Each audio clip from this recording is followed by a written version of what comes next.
오늘 우리가 나눌 말씀은 창세기 6장 1절부터 12절입니다. 구약성경 7면에 있습니다. 한 절씩 교독하겠습니다. 사람이 땅 위에 번성하기 시작할 때에 그 사람들에게 딸들이 나니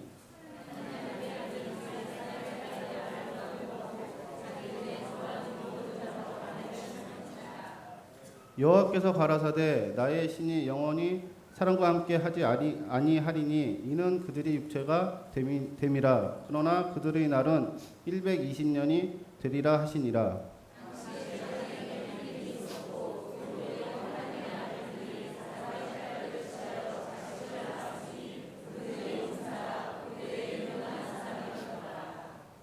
여호와께서 사람의 죄악이 세상의 관영함과 그 마음의 생각이 모든 계획이 항상 악할 뿐임을 보시고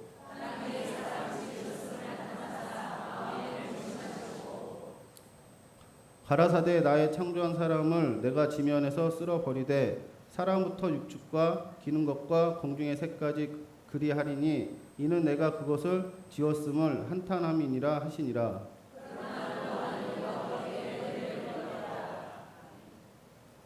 노아가 사적은 이러하니라. 노아는 이인이요 당세의 완전한 자라.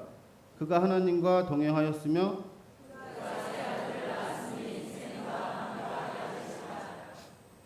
때에 온 땅이 하나님 앞에 폐괴하여 강포가 땅에 충만한지라.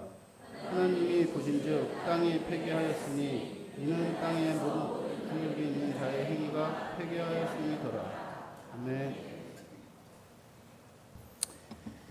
네, 오늘 이 자리에 나오신 우리 새가족분들과 위제일교회 성도분들을 주님의 이름으로 환영합니다. 네, 오늘 같은 이렇게 새신자 헌신 예배 같은 이런 예배를 드리는 날이 아마 교회에서는 가장 기쁜 날 중에 하나가 아닌가 생각이 됩니다. 네, 이전에는 예수를 잘 모르는 그런 삶을 살다가 이제는 예수를 믿고 헌신을 다짐하는 이런 귀한 자리이기 때문입니다. 네, 오늘 이 시간 구원을 베풀어 주신 하나님께만 영광을 돌릴 수 있는 그런 복된 시간이 되었으면 합니다. 오늘 말씀 이 노아가 살던 시대를 좀 살펴보도록 하겠습니다. 근데 이 시대를 좀 보면 그리 성경은 좋은 평가를 내리고 있지 못합니다. 온 땅이 하나님 앞에 부패하여서 포악함이 땅에 가득하였다라는 그러한 내용이 11절과 12절에 등장을 하고 있기 때문에 그렇습니다. 우리 오늘 말씀 11절과 12절에 있는 말씀을 같이 한번 읽어보도록 하겠습니다. 때에 온 땅이 하나님 앞에 폐괴하여 강포가 땅에 충만한지라. 하나님이 보신즉 땅이 폐괴하였으니 이는 땅에서 모든 혈육 있는 자의 행위가 폐괴함이었더라. 아멘. 여기서 폐괴함이라는 말은 부패했다 이런 뜻을 말을 하고 있습니다. 하나님께서 보니 이 땅도 부패했고 모든 혈육 있는 자들 즉 살아있는 모든 자들이 부패했다라는 그런 말씀을 하고 있는 겁니다. 그래서인지 하나님께서 또 이렇게 이 얘기를 하십니다. 5절과 6절을 제가 한번 읽어보겠습니다. 여호와께서 사람의 죄악이 세상의 관영함과 그 마음의 생각의 모든 계획이 항상 악할 뿐임을 보시고 땅 위에 사람 지으셨음을 한탄하사 마음에 근심하시고 세상의 죄악이 가득 차서 너무 악해졌고 그렇게 함으로 그대로 놔둘 수가 없다 그런 지경에 이르렀다 이렇게 말씀하고 있는 겁니다. 그래서 땅에 있는 이 숨쉬는 모든 것들을 물로써 심판하시겠다라는 말씀을 하게 되는 거죠. 그렇다면 이렇게 세상이 악하게 된 이유가 무엇이겠습니까? 이러한 이유 중에 하나는 이 하나님의 아들들이 사람의 딸들과 결혼을 했다라는 2절 말씀에서 좀 찾아볼 수 있을 것 같습니다. 여기서 하나님의 아들들이라는 말에는 여러 가지 견해가 있기는 한데요. 천사들을 의미하는 말이다. 뭐 이러한 뜻도 있습니다. 하지만 가장 유력한 의미는 셋의 후손들이라는 그런 견해입니다. 여러분, 셋이 누구입니까? 가인이 아벨을 죽이고 나서, 그렇죠? 죽이고 나서 그 아담과 하와가 다시 낳은 아들이 셋이었습니다. 이 셋의 후손이 하나님의 아들들이다라고 이렇게 불리우는 것은 이들이 하나님을 경외하는 사람들이었기 때문에 그런 것 같습니다. 그런데 이런 하나님의 아들들이 사람의 딸들과 결혼을 하기 시작했다라고 성경이 말을 합니다. 이것이 무슨 말이냐면 여기서 말하는 사람의 딸들이란 하나님을 믿지 않는 자들을 뜻하는 겁니다. 즉 하나님을 믿는 자들과 그렇지 못한 자들이 만났다라는 것이 지금 2절에서 말씀하고 있는 내용입니다. 한마디로 하나님의 백성이라고 하는 사람들이 이 사람들의 눈으로, 육체의 눈으로 보기에 좋은 결과들을 쫓아간 결과가 나타나고 있는 거죠. 그래서 이 세상은 더욱 부패하여지고 강포하게 되어져서 악하게 되었음을 지금 성경이 말하고 있는 겁니다. 하나님의 자녀들이라면 하나님의 자녀로서 구별된 삶을 살아야만 했지만 무분별한 삶을 사는 자들과 똑같은 모습을 보여주고 있다라는 겁니다. 이러한 노아의 시대를 이제 예수님께서는 신약에서 장차 종말의 때를 보여주는 것으로 말씀을 하고 있지요. 예수님께서 세상의 종말에 대해 말씀을 하시면서 노아의 때와 같다 이렇게 표현을 하고 있기 때문입니다. 예수님께서 본 이 노아의 시대의 가장 큰 악한 특징이 무엇이냐면 그들의 일상생활의 삶이 영적으로 무감각하게 되었다라는 것들을 지적하고 있는 그러한 부분입니다. 그러나 오늘 본문에서는 그러한 악한 시대 가운데, 이 세상 가운데 한 사람을 주목하고 있습니다. 그것이 누구냐 하면 바로 노아입니다. 그리고 노아에 대해서 이렇게 말씀하고 있습니다. 8절을 제가 읽어보겠습니다. 그러나 노아는 여호와께 은혜를 입었더라 이렇게 이야기를 합니다. 그런데 이러한 말이 나타나고 있는 시점이 매우 중요하지요. 이때가 어떠한 때입니까? 하나님께서 세상을 보시면서 한탄을 하고 있을 그때에 그래서 심판을 준비하고 있는 그때에 하나님께서 노아에게 하시는 말씀이었습니다. 근데 여기서 노아가 여호와께 은혜를 입었다라는 말을 그 히브리어로 좀 살펴보면 여호와의 눈에서 은총을 발견했다라는 뜻입니다. 하나님께서 은혜로운 눈빛으로 노아를 쳐다보고 있다. 그렇게 생각할 수 있습니다. 이것은 노아가 그러한 눈빛을 받을 만한 그런 요소가 있었다라는 사실을 우리가 생각해 볼 수 있는 그런 뜻이죠. 즉 노아가 하나님의 눈앞에서 살아가기를 힘을 썼고 하나님께 은혜를 구하면서 살아갔었던 것을 우리가 생각해 볼 수 있습니다. 이러한 노아를 9절에서는 의인이며 당대의 완전한 자로서 하나님과 동행했다 이렇게 이야기를 합니다. 여기서 의인이라는 말이 등장을 하죠. 근데 이 말 뜻은 완전한 의인이다라는 것을 뜻하지는 않습니다. 성경에서 의인은 죄가 아예 없는 사람을 뜻하는 것은 아닙니다. 그의 믿음이 온전했다라는 것을 말하는 겁니다. 그래서 세상의 풍조와 그러한 흐름에 휩쓸리는 것이 아니라 그것들에 대해서 맞서고 거스를 수 있는 믿음을 가진 자를 소유한 자를 말하는 겁니다.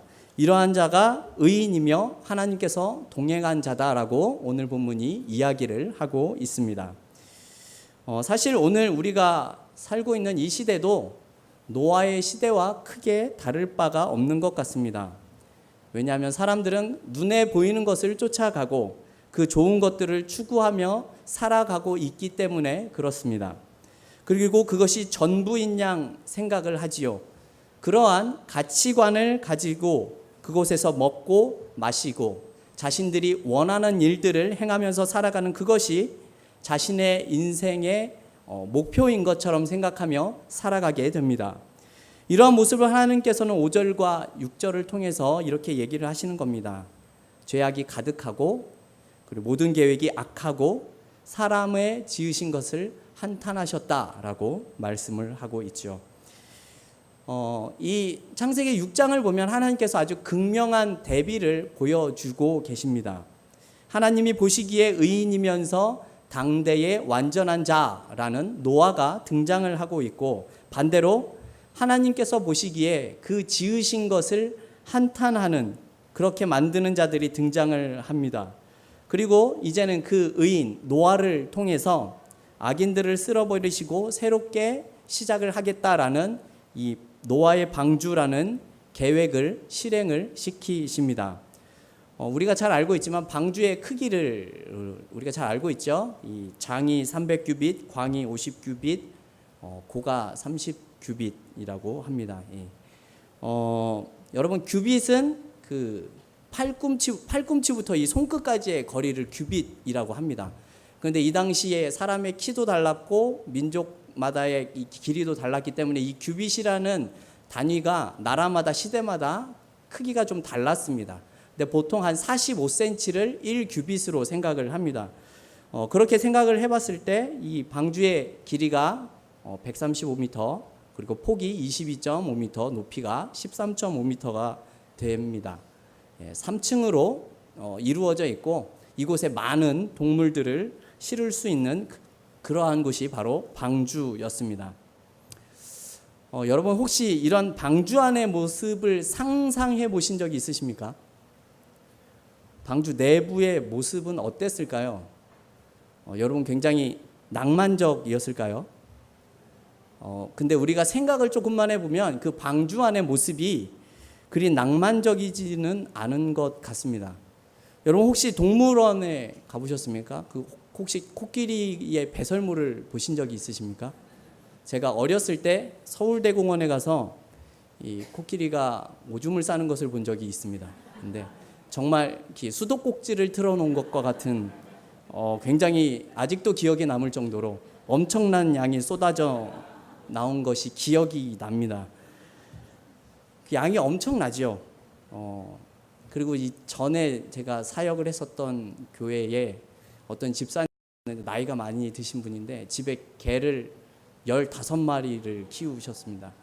정말 집에 가면 이 개털이 날아다니는 것이 이렇게 눈에 보일 정도로, 그 정도로 냄새도 많이 납니다. 여러분, 왜 이런 말씀을 드리냐면요, 여러분, 방주가 어떠했겠습니까? 그 3층으로 이루어진 이 방주에 온갖 동물들이 가득 차 있었지요. 아마 아침 저녁으로 배설물이 쏟아져 나왔을 겁니다. 그죠? 하루 이틀이 아닙니다. 이 당시에 비가 내리고 물이 빠지기까지 한 371일 정도 방주 안에서 생활을 했었습니다. 여러분, 그 긴 시간 노아의 가족들이 무슨 일을 했겠습니까?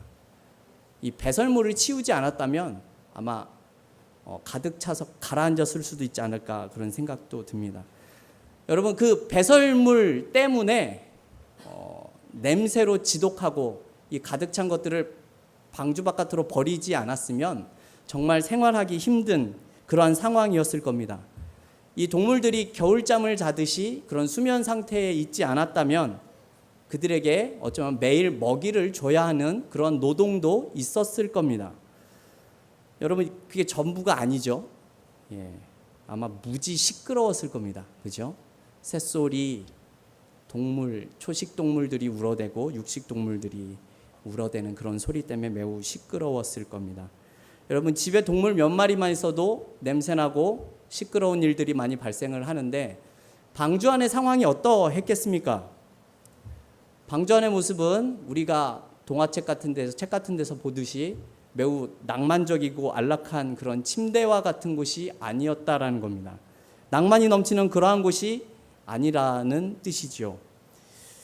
아마 대부분의 사람들은 교회를 생각을 하면 쉽게 말해서 매우 낭만적으로 생각할 수 있습니다. 항상 기쁨과 감사만 넘치고 사랑이 넘치는 곳이라고 생각을 할 수 있습니다. 그래서인지 교회는 조그마한 잘못이나 좋지 못한 모습을 보여주면 즉시 손가락질을 당하는 그러한 경험을 우리는 하게 되는 것 같습니다. 그래서 이제 요즘 더 많이 교회들이 공격을 받는 것 같기도 합니다. 하지만 우리가 기억해야 하는 것은요, 노아의 방주 안이 아무리 악취가 나고 시끄럽고 살기 어려운 장소라고 해도 그곳을 벗어나게 되면 죽는다라는 사실입니다. 방주 그곳이 유일한 구원의 장소였습니다. 이 세상에 숨쉬는 모든 것을 심판하실 그때에 하나님께서 유일하게 구원을 베풀어 주신 곳이 바로 방주였습니다. 여러분, 이 땅의 교회도 마찬가지입니다. 방주의 내부처럼 때로는 악취를 풍길 때도 있습니다. 때로는 시끄러운 소리로 가득 찰 수도 있습니다.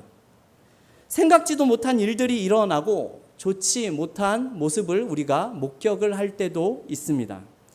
하지만 교회에서 이러한 모습을 보여준다고 해서 교회를 떠나게 되면 어떻게 되겠습니까? 노아의 방주에서 벗어나는 것과 똑같은 결과가 나타나게 되는 겁니다. 여러분, 교회가 어떤 곳이지요? 주는 그리스도시요 살아계신 하나님의 아들입니다 라는 고백을 하는 자들이 모인 곳입니다. 이런 고백을 한 자들만이 구원을 얻고 이러한 자들을 하나님께서 자신의 백성으로 삼아 주시는 거죠. 어떻게 보면 교회가 그리 낭만적이지 않아 보일 수도 있습니다. 내 생각과 다를 수도 있습니다. 하지만 예수 그리스도께서 물과 피를 흘려서 세우신 이 교회의 머리 되신 그분을 믿는 것만이 유일한 구원의 통로가 된다는 사실을 우리가 기억해야 합니다. 오늘 새신자 헌신 예배에 나오신 분들이 바로 이러한 노아와 같은 자들이라는 뜻입니다. 이 자리에 서 있는 새 가족들이 이제는 세상의 딸들과 같은 모습에서 벗어나서 노아와 같이 하나님과 동행하는 자들이 되어가는 겁니다. 그런데도 노아 한 사람 때문에 우리는 그 가족이 구원받았다라는 사실을 우리는 기억하고 있지요. 그리고 주 예수를 믿으라 그리하면 너와 내 집이 구원을 얻으리라 라고 사도 바울이 고백을 하고 있습니다. 이런 사도 바울의 말처럼 노아와 그 가족들은 구원을 받았습니다. 여러분, 한 사람이 예수를 믿는 것은 한 사람만 구원을 받는다라는 뜻이 아닙니다. 노아를 통하여서 그 가족이 구원을 받은 것처럼 이 자리에 서 있는 새 가족 한 사람을 통하여서 많은 자들이 주께로 돌아오기 때문입니다. 여러분, 지금 그 일을 우리 새 가족부와 전도부와 목자와 헬퍼들이 감당하고 있는 겁니다. 그 일 위에 우리 교회가 지금 부름을 받은 겁니다. 예수님께서 이 땅에 우리의 생명을 살리러 오신 것처럼 사람의 생명을 살리는 귀한 일에 우리가 부름을 받았다라는 뜻입니다. 그런데 이 일이 참 쉬운 일이 아니지요. 여러분, 노아의 시대가 어떠한 시대입니까? 하나님께서 세상이 제일 악했을 때, 그런 때에 노아를 부르셨습니다. 그리고 구원의 계획을 펼쳐 보이셨습니다. 그러한 삶을 사는 노아의 삶이 얼마나 힘들었겠습니까? 여러분, 길이가 135m, 폭이 22.5m, 높이가 13.5m짜리 방주를 만드는데 얼마나 많은 시간이 걸렸겠습니까? 이러한 일을 할 때에 이 세상 사람들이 노아에게 파이팅 하십시오, 곧 끝날 겁니다, 이렇게 위로를 했겠습니까? 아니면 미쳤다고 손가락질을 했겠습니까? 여러분, 새 가족 한 사람이 예수를 믿는다라는 사실은 이러한 일들을 감당해내는 것과 같습니다. 이 자리에는 예수를 오래 믿은 분들이 많이 계셔서 예수를 믿는 것이 아주 당연한 것처럼 생각을 하실 수도 있습니다. 하지만 예수를 믿는 것은 이 세상 사람들의 손가락질을 이겨내야 하는 일입니다. 미쳤다는 소리도 감수해야 하는 일입니다. 뭐하러 헌금을 교회에 내려 다니냐? 그 돈 가지고 맛있는 것을 사 먹고 차라리 여행을 다니겠다라는 것이 이 세상의 가치관이기 때문에 그렇습니다. 그래서 새 가족들은 도움이 많이 필요합니다. 전도에 오신 분들이 계속해서 이 새 가족 사역팀과 같이 신경을 써주셔야 합니다. 그렇게 정착하신 분들을 이제는 목장에서 목자와 헬퍼분들이 잘 보살펴 주셔야 합니다. 여러분, 그렇게 하다 보면 노아와 같은 그런 의인들이 이 세상에 세워져 가기 때문에 그렇습니다. 성도 여러분, 이 악한 시대에 진리를 왜곡하고 바른 것을 믿지 못하게 하는 이러한 시대에 하나님이 우리를 부르신 이유가 무엇이겠습니까? 노아와 같이 우리를 악한 시대에 사용하시기 위해서입니다. 하나님이 원하시는 삶을 살기 위해서는 많은 사람들에게 인정을 받기보다는 방해를 받는 경우가 많이 있지 않습니까? 하지만 하나님께서는 이러한 상황에서도 교회를 통하여서 구원을 이루어 가신다는 사실을 기억하셔야 합니다. 우리 우이제일교회가 이러한 하나님의 뜻을 펼쳐가는 구원의 방주가 될 수 있기를 주님의 이름으로 소망합니다. 네, 이 시간 우리 잠시 기도하는 시간 가졌으면 좋겠습니다. 우리 이 자리에 모인 새 가족들, 또 이 자리에 모이지 못한 그런 새 가족들이 있습니다. 이 새 가족들이 이 세상의 가치관, 그런 것들에 휩쓸리지 않고 하나님의 귀한 백성으로서 세상을 이겨낼 수 있는 귀한 믿음을 소유할 수 있도록 도와주시라고 이 시간 우리 잠시 기도하는 시간 갖도록 하겠습니다. 하나님 감사합니다. 우리 새가족 현신 예배로 주님 앞에 섰습니다. 우리 사랑하는 새가족들을 기억하여 주시고 앞으로도 주님께서 함께하여 주시는 복된 삶인 줄 믿사오니 이 세상의 풍조와 흐름 가운데서도 온전히 구별된 하나님의 백성으로 서게 하여 주시고 노아와 같은 의인으로서 이 땅 가운데 주님의 크신 이름을 드러내며 살아갈 수 있도록 주님 축복하여 주시옵소서. 감사드립니다. 예수님의 이름으로 기도했습니다. 아멘.